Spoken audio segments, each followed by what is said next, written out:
Audio Jungle.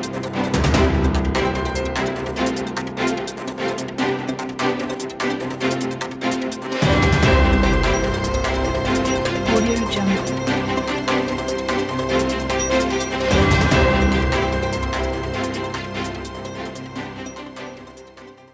Bonjour ou bonsoir fidèles téléspectateurs, très ravi de vous retrouver dans votre émission Droit à deux savoirs. C'est désormais connu et tout le monde s'y attendait. Denis Sassou Nguesso, 77 ans et 36 ans déjà au pouvoir, c'est une fois de plus autoproclamé vainqueur de l'élection présidentielle du 21 mars 2021 après avoir coupé Internet et assiégé le pays par un arsenal de guerre. Un fait majeur au cours de ce scrutin, le dossier d'un candidat qui aurait normalement conduit à l'annulation de ce scrutin conformément à l'article 70 de la Constitution d'octobre 2015. Hélas, la CONEL et la Cour constitutionnelle ont fait fi de cela. Voilà qui caractérise l'actualité politique au Congo-Brazzaville. Et pour en parler, nous recevons une fois de plus sur notre plateau Monsieur Jean-Pierre Anyangoy, président du Parti du Peuple, le Pape. Bonjour Monsieur Anyangoy. Bonjour Monsieur Perrin. Merci d'avoir accepté une fois de plus notre invitation. Alors, vous êtes parmi les signataires de l'appel du 29 janvier 2021 et cet après-midi, vous avez, c'est ce que nous avons appris, vous avez eu réunion avec vos amis, vos collègues. Est-ce qu'on peut savoir de quoi vous avez parlé? De toute logique, on ne pouvait que faire le point de ce qui vient de se passer dans notre pays, c'est-à-dire cette mascarade d'élection, même si nous le savions déjà, nous l'avions déjà qualifié, nous avions déjà pris position. Il y a un certain nombre de nos compatriotes et surtout une frange de l'opposition qui avait pensé qu'il fallait malgré tout y participer. Maintenant, c'est fait, c'est accompli. Il fallait maintenant faire le bilan. Nous qui avions prôné le boycott, et ceux qui y sont allés de la même manière que lorsqu'il s'est agi de Mandingou, il y en a qui avaient pensé que c'était l'occasion d'essayer de tenir quelque chose, de rattraper et tout. Il y en a qui avaient pensé que non. De la même manière, donc pour l'élection, on s'est retrouvé dans la même configuration. Et donc, nous, on a fait le point de ce qu'a été cette élection. Notre consigne a-t-elle été respectée? Il fallait l'évaluer. Et puis, il y a eu des événements, un événement majeur et inhabituel, le décès de l'un des candidats. Donc, on a analysé tout cela. Et surtout, on s'est posé des questions. Quelle va être la suite? Quelle que soit l'issue de cette élection, l'observation ou pas de notre consigne, il y avait déjà, dès le départ, toujours la question de se dire que le boycott n'était pas une fin en soi. Donc, on a évalué si la consigne a été observée. Et puis, il y a cet événement impromptu, inattendu et très dramatique qui est arrivé. Donc, on a évalué ces trois aspects. Bon, bien sûr, on a apprécié, quand je dis évaluer l'observation ou pas de la consigne, on a évalué aussi, on a piloté sur les résultats qui ont été déjà prononcés avec une diligence inhabituelle. C'est comme si pour une fois, nous, on pouvait battre un record dans la sous-région. C'était des bons records, on s'en réjouirait. Monsieur Anyangoy, est-ce que pour dire que vous avez là capitulé et la vie va continuer, ou bien vous allez rester dans la posture de rejeter cette élection? Bon, capituler, on peut pas capituler. Là, j'ai essayé de planter le décor de trois aspects que nous avons évoqués dans notre réunion, mais je n'ai pas ni développé, ni même résumé ce qu'on a dit sur chacun des points. Concernant l'élection, je veux dire que nous sommes confortés dans notre analyse pour dire que tout ce qui s'est passé, c'est ce que nous avions prévu. On avait affaire à une élection bipée à l'avance et on s'attendait à une proclamation de la victoire du champion du PCT. C'est ce qui est arrivé. Maintenant, si on analyse quand même les détails, comment cela s'est passé, ça commence pendant la campagne. Pendant la période de la campagne, même avant que la campagne officielle ne soit ouverte, le PCT et son candidat ont battu campagne. Je n'y reviens plus parce que dans notre dernier entretien, j'avais déjà évoqué cet aspect. Maintenant, quand la campagne est ouverte, on a constaté encore que les candidats officiellement reconnus n'ont pas eu la même liberté de battre campagne. Ça, c'est déjà quelque chose d'anormal. Et quand même ils ont pu battre campagne, ils ont eu parfois la difficulté d'occuper l'espace qu'ils souhaitaient ou qui était le plus approprié.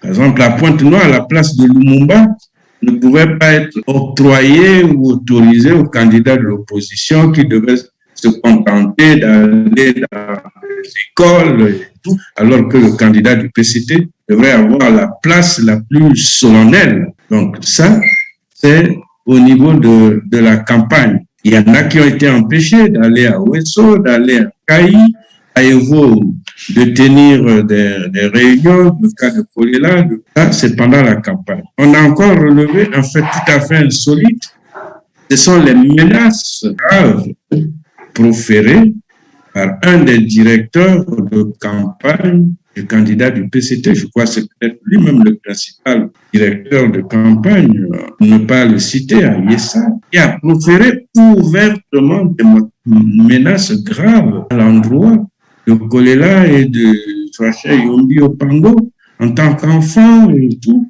Ils n'avaient pas le droit de défier leur papa.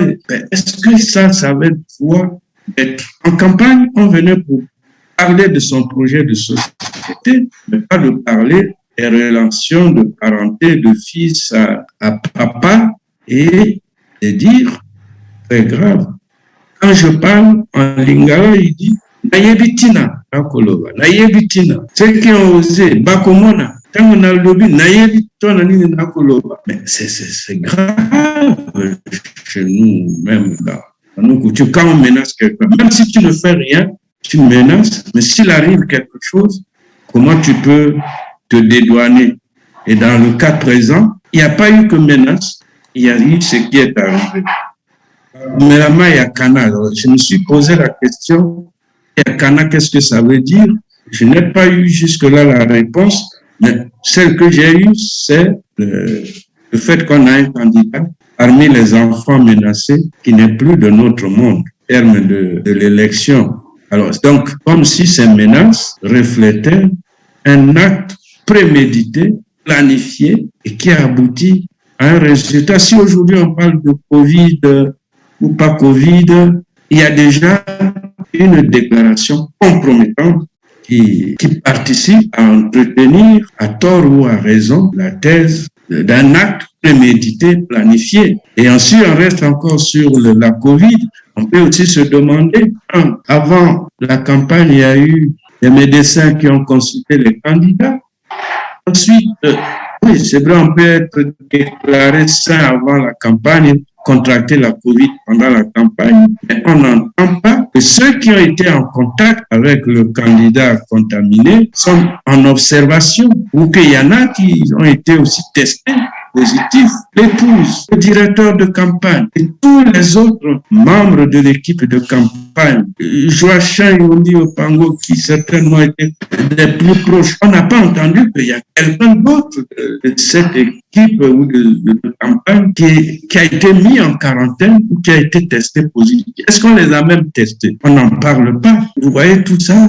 Ça, c'est pendant la campagne. Ensuite, le 18, je crois, j'ai suivi le candidat Kolela à Ouando. Il a commencé un meeting. Il n'a pas pu se tenir debout. Donc, il était déjà pas du tout en forme. Il a commencé dans le podium en s'appuyant sur le podium. Il a terminé en demandant une chaise et en avouant qu'il n'était pas à l'aise. Tout ce temps, après le 19, il a terminé sur son lit de mort où il luttait contre la mort, où il a lancé.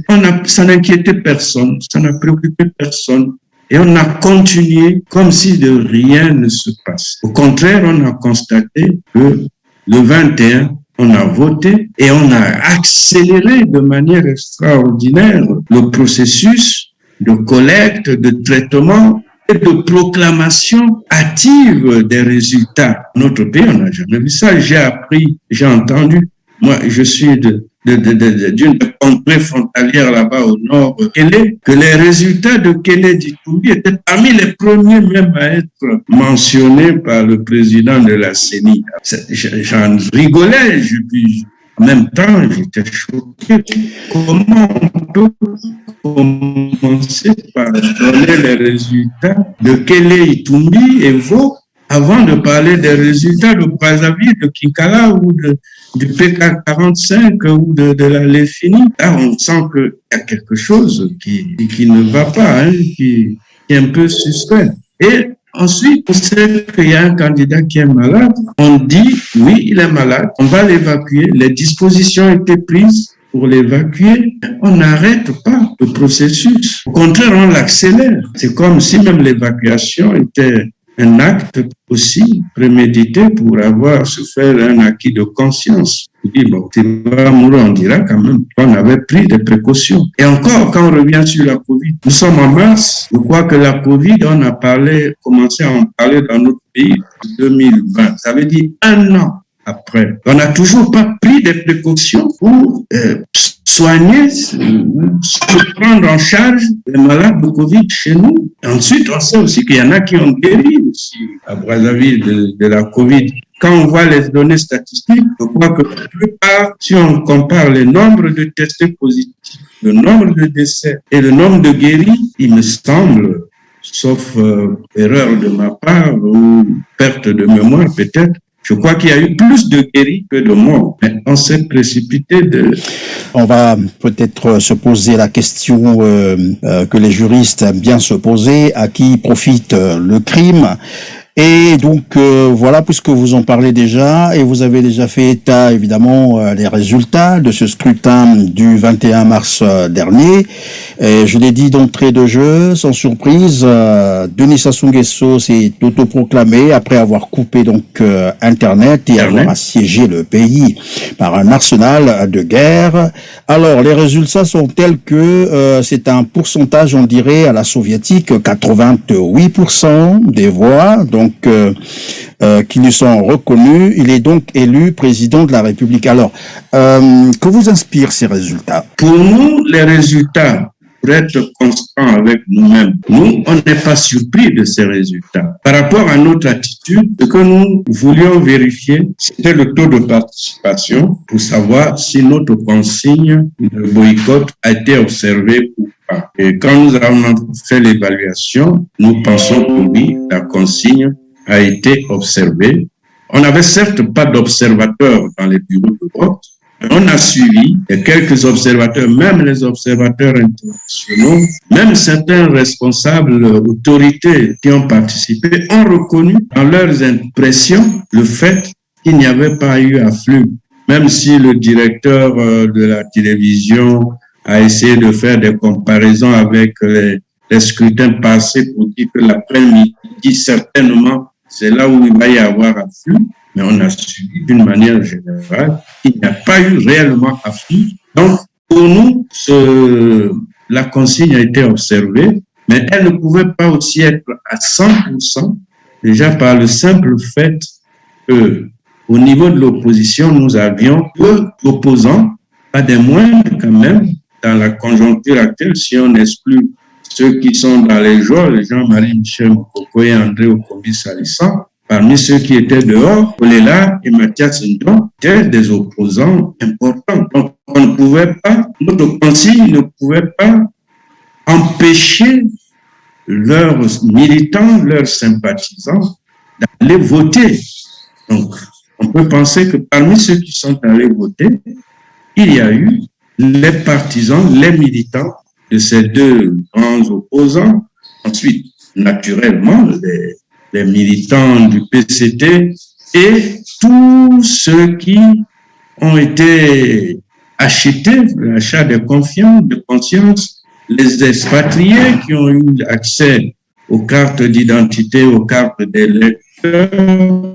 Donc, il y a eu tout cela Si on exclut, si on prend en compte tous ces éléments, on peut se dire que, en réalité, quand on a parlé de manque d'engouement, c'est qu'il y a eu une grande partie de la population qui a observé la consigne de boycott parce qu'ils ne trouvaient pas vraiment l'intérêt. Alors ça, c'était une des conclusions que nous avons tirées. Et par rapport à ça, nous avons retenu, et on fera une déclaration demain ou après-demain, elle va être rendue publique, de remercier la partie de la population, les féliciter, qui a observé la consigne de vote. Maintenant, nous savons que le chiffre qui est donné, pour nous, il n'y a pas de doute que c'est un chiffre qui n'est pas réel. Nos analyses, nos observations nous ont permis de dire que, en réalité, le taux de participation ne pouvait pas excéder 15 à 20%. Et pour ça, nous tenons à féliciter, à remercier le peuple qui a observé cette consigne. Autrement, c'est comme si on pensait que tous les Congolais étaient dans le déni de la réalité dans laquelle ils vivent. C'est comme si on disait que les Congolais qui sont malheureux, qui vivent avec moins de $2 ou moins même $1 par jour, sont allés plébisciter celui ou ceux qui les ont affamés. Même si on leur a distribué des miettes, mais ils savent bien que ce n'est pas ces miettes qui vont les faire vivre jusqu'à la prochaine échéance électorale, quand on reviendra leur en distribuer. Donc, il y a des observateurs qui ont dit, ils ont relevé qu'il y avait une différence entre l'engouement des meetings et le nombre des gens qui sont allés voter. Pourquoi il y avait engouement des meetings, surtout au PCT? Parce qu'il y avait l'argent. Maintenant, aller au meeting, ou plutôt voter, il y a eu encore de l'argent, mais il y en a qui ne sont pas allés. Donc, nous avons évalué ça et nous avons tenu à adresser des remerciements, des félicitations au peuple. Ensuite, quant aux résultats proclamés, ça ne nous a pas surpris. Mais nous nous sommes appesantis sur la perspective ou les perspectives. Nous pensons qu'après la distribution d'argent, l'achat des consciences, le mensonge, les nouvelles promesses qui ne seront jamais tenues, puisque les premières n'ont pas été évaluées. La preuve, moins de maladies, même la COVID pour laquelle on a eu de l'argent, des entreprises qui ont cotisé, des organes. Mais on n'a pas toujours pu avoir des plateaux au niveau de nos hôpitaux pour répondre, il faut évacuer. Mais on va nous dire qu'on a construit des hôpitaux. Alors, bref, nous savons que cette période faste d'élection ou de campagne, de distribution d'argent va passer. On va se retrouver, et maintenant, face à la réalité, c'est-à-dire la crise. La distribution d'argent ne va pas continuer. Et qu'est-ce qu'il va falloir faire? Les nouvelles promesses, il va falloir les accomplir, les réaliser. Généralement, un candidat sérieux, comme le défunt Kolela, je ne dirais pas à son âme, comme tout le monde le dit, parce que je sais que son âme n'est pas en paix. Son âme doit encore sillonner autour de nous parce que elle ne peut pas aller se reposer. Elle n'est pas allée en paix, cette âme. Elle ne trouvera la paix que lorsque le changement se réalisera comme il a dit dans son lit de mort, aller voter pour le changement. Il s'agit de l'avenir du pays de vos enfants. Donc, tant qu'il n'y aura pas ce changement, est-ce qu'on peut dire que Kolela ou Marien Ngouabi ou les autres, les Lissouba, ils vont reposer en paix, se reposer en paix, si seulement après cette vie ici, ils sont avec nous, je crois qu'ils ne sont pas en réalité. Ils souffrent comme nous de voir ce qui se passe. Il y a un autre fait marquant lors de ce scrutin, c'est un peu les observateurs de l'Église catholique qui traditionnellement, on le sait, ont toujours observé les différentes élections dans notre pays, mais cette fois-ci, ils ont été mis à l'écart, et d'autres observateurs aussi, des autres organisations d'observation, mais aussi on nous a signalé les représentants de certains candidats qui n'ont pas eu accès à certains bureau de vote. Est-ce qu'on peut parler au-delà des chiffres, c'est-à-dire des résultats ou de l'abstention, mais est-ce qu'on peut parler d'un scrutin crédible et transparent. Ce qui s'est passé nous a conforté dans notre analyse. Avant, nous savions qu'on arriverait là. C'est ce qui s'est démontré. Il y a eu des candidats, plutôt les représentants des candidats, qui n'ont pas eu accès au bureau de vote. Il y a eu les observateurs de l'Église qui n'ont pas été acceptés, soi-disant, pour l'objet de leur existence ou dans leur récépissé d'association. C'était pas indiqué qu'ils observent les élections. Alors, vous voyez, c'est pas la première fois. Donc, c'est une logique, c'est un schéma qui était tracé à partir du moment où l'Église catholique en particulier avait déjà donné son point de vue, émis ses réserves sur ce que serait cette élection, leur accorder l'autorisation d'observer, c'était comme si on leur donnait l'occasion d'aller confirmer avec des chiffres ce qu'ils avaient déjà émis comme réserve. Donc, il ne fallait pas que leurs observateurs soient acceptés. Maintenant, quant aux observateurs internationaux, je peux dire, là aussi, j'ai toujours eu des réserves. Ils peuvent observer les opérations de vente, de vote, le bureau, les gens étaient là, et tout le monde a voté et tout. Ce qui s'est passé avant, est-ce qu'ils l'ont observé? Et puis au moment du comptage des voix qui sortent des urnes, est-ce qu'ils ont observé, ils ont participé à ces étapes?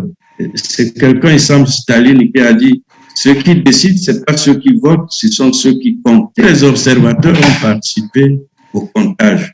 Si on prend le cas de vote anticipé des militaires, que s'est-il passé? Les gens votent, on ne dépouille pas, on scelle les urnes, et d'ailleurs, le candidat Kolela l'a souligné, on scelle quelque chose qu'on ne sait pas, qu'est-ce qu'il y a dedans, on scelle. Mais on scelle après avoir dépouillé, on sait qu'on a eu tel résultat, mais pour le conserver, on scelle. On scelle des urnes, mais on ne sait pas quel était ce qui a été mis dedans, les oui, les non, les abstentions, on ne sait pas. Et après, on dit on va aller mélanger avec ceux qui vont voter le 21. Mais si on changeait même ces urnes, on amenait d'autres urnes. Qui gardait ces urnes? Des militaires? Personne. Combien il y a eu de militaires qui ont voté? Qui savait? Là aussi, vous voyez qu'il y a tellement de choses qui font que ce n'est pas difficile de démontrer que cette élection aura été tout sauf transparente, crédible, équitable. Vous l'avez déjà évoqué, hein, un candidat a été empêché définitivement, et c'est la question qu'il faut se poser: pourquoi n'a-t-on pas appliqué l'article 70 de la Constitution du 25 octobre 2015 qui recommande bien entendu le report, la reprise des opérations? Je l'ai dit tantôt, qui pouvait empêcher la poursuite du processus? Si ce n'était pas de l'intérêt de ceux qui avaient déjà planifié, au contraire, c'était une bonne occasion pour eux. On a plutôt assisté, je l'ai dit, à l'accélération du processus, comme si rien ne s'était passé. Et puis après, maintenant, on se rend compte, jusqu'aujourd'hui que je sache, les médias nationaux n'ont pas encore, de manière officielle, déclaré le décès du candidat Kolela. C'est par les médias internationaux qu'on a appris. C'est par les réseaux sociaux, mais il n'y a pas eu une annonce officielle. Donc, qui pouvait arrêter le processus? Et ça bénéficiait à qui d'arrêter le processus? Ça bénéficiait certainement à la démocratie, mais pas à ceux qui voulaient coûte que coûte gagner l'élection. Un coup KO, et ils ont obtenu ce coup KO. Mais nous n'y croyons pas. Et je dirais, par rapport à notre réunion, on a beaucoup plus mis effectivement l'accent sur maintenant ça s'est passé, on n'est pas surpris, mais c'est la suite. Qu'est-ce qu'on va faire? Et ce soir, j'ai suivi un débat qu'il y a eu avec votre collègue de Ziana TV, Sir Makoso. J'ai été particulièrement surpris positivement par l'intervention d'un membre du comité central du PCT, je crois Ndion Patrick, qui, en évoquant ce qui est arrivé avec le décès de Kolela, a dit des choses. Je me demande si lui, il va pas avoir des problèmes au sein du PCT. Parce que je suis parmi les gens qui pensaient que un jour, quand on arrivera à réaliser un changement dans ce pays, il faudrait carrément dissoudre le PCT parce qu'il a fait tellement du tort au pays. Et je croyais que tous ceux qui étaient là-bas, c'est tous des tricheurs et tout. Mais quand j'ai entendu le discours de Ndion Patrick, je me suis dit, peut-être que quand même, malgré tout, penser qu'à l'intérieur du PCT, il y a quand même aussi quelques patriotes. Il a reconnu le fait que l'évacuation de Kolela, comme tant d'évacuations, a mis en évidence la défaillance de la gouvernance du PCT. Je le dis, c'est pas pour l'exposer, mais de toutes les façons, ses collègues l'ont entendu, même si je ne le disais pas. S'ils doivent régler son compte, ils vont le lui régler. Mais je tiens à reconnaître que ce qu'il a dit montre qu'il y a quand même au sein du PCT, quelques compatriotes qui se rendent compte que le PCT a fait beaucoup de tort au peuple congolais et au pays. Et c'est sur ça que nous devons réfléchir pour voir comment tous ceux qui aiment ce pays, qu'ils soient au PCT et dans les partis apparentés au PCT, qu'ils soient à l'opposition, nous avons un pays qui est notre patrimoine commun, un peuple qui est unique et nous avons réellement à prendre conscience et à prendre nos responsabilités pour nous poser la question, est-ce qu'on doit continuer comme ça? Ce qu'on fait, ça profite réellement à qui? On va parler d'un début de prise de conscience par certains compatriotes, on ne sait pas. Mais bon, c'est un autre aspect. Alors, pour terminer, c'est la toute dernière question, évidemment. Vous avez probablement connaissance que depuis, évidemment, ce processus électoral et jusqu'à maintenant, il y a une série d'enlèvements et des arrestations arbitraires, allez dire.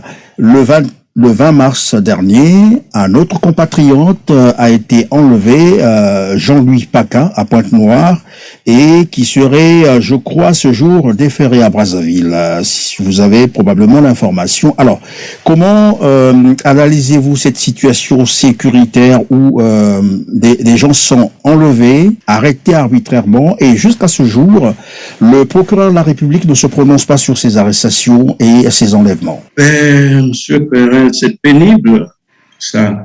Et en d'autres occasions, je l'ai dit, quand vous m'aviez posé une autre fois la question de savoir ce que je pensais des problèmes sécuritaires, la même question, ça va certainement toucher l'aspect de la justice, des droits de l'homme dans notre pays. Je dirais que c'est grave. Je prendrai quelques cas. On a un responsable de la sécurité au niveau national auprès de la présidence qui déclare au vu et au su de tout le monde qu'on a bombardé au pôle, le ciel n'est pas tombé. Et jusqu'aujourd'hui, il est tranquille, il assume toujours cette responsabilité. Tout à l'heure, je parlais d'un autre dignitaire qui menace les candidats à l'élection.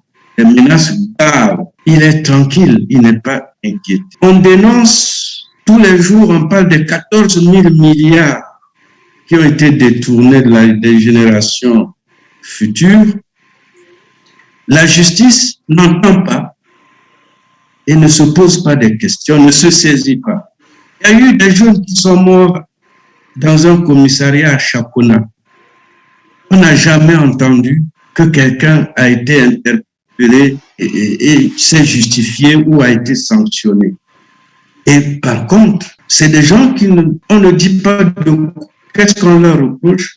On a retenu l'abbé Ndinga, nous avions parlé dernièrement, le journaliste Raymond Malonga, notre collègue compagnon docteur Alexandre Dabana.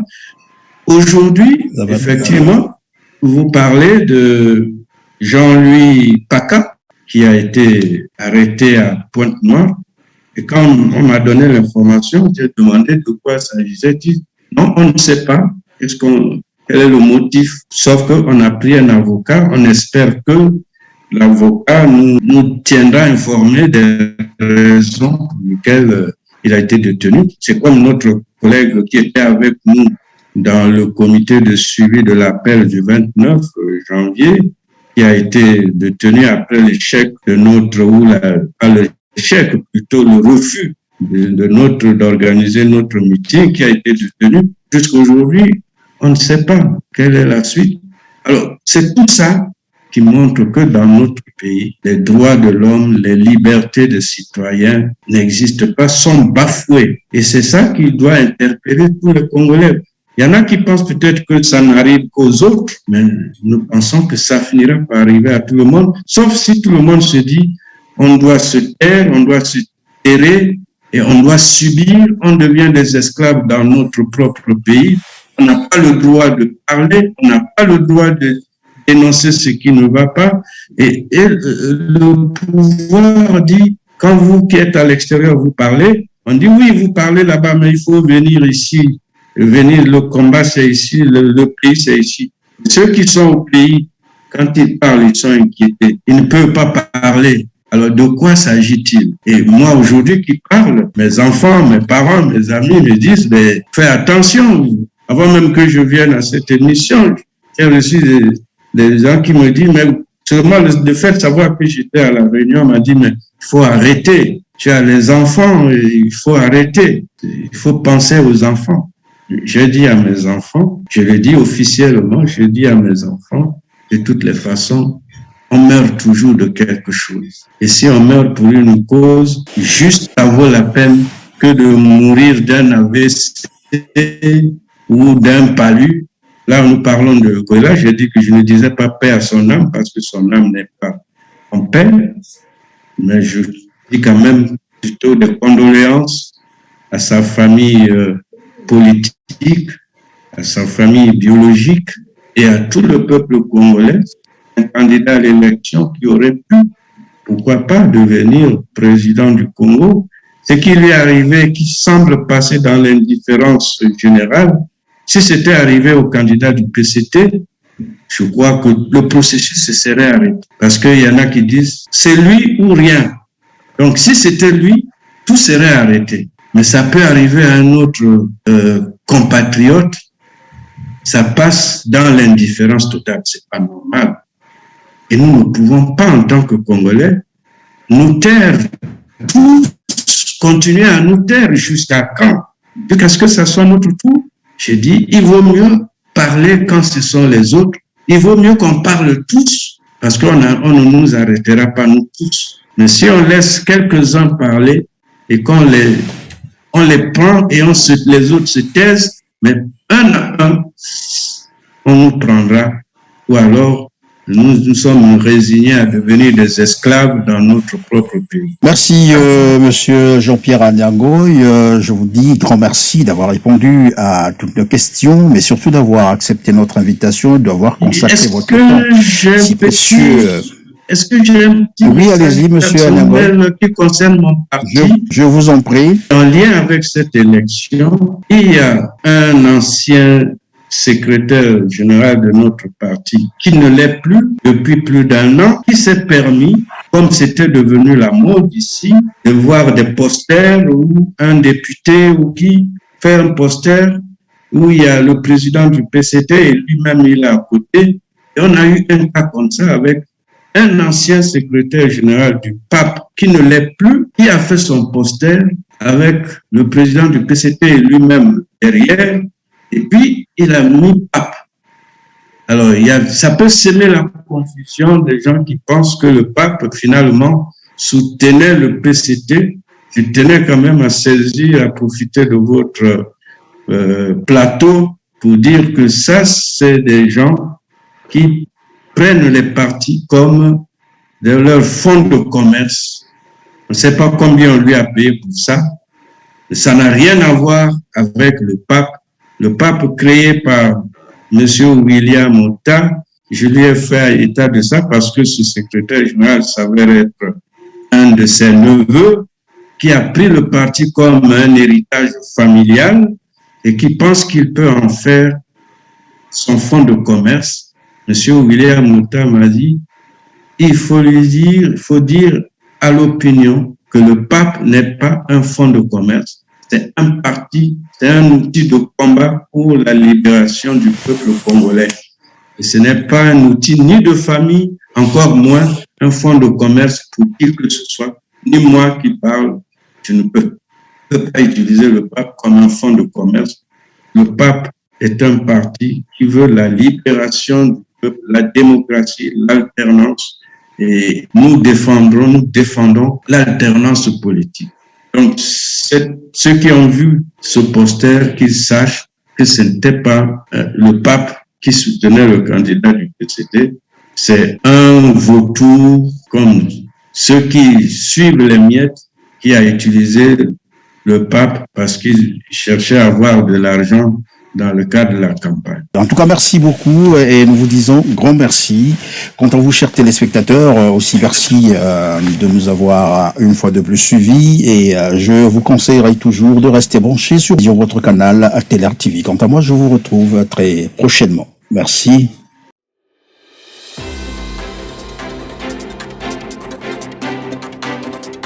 Audio Jungle.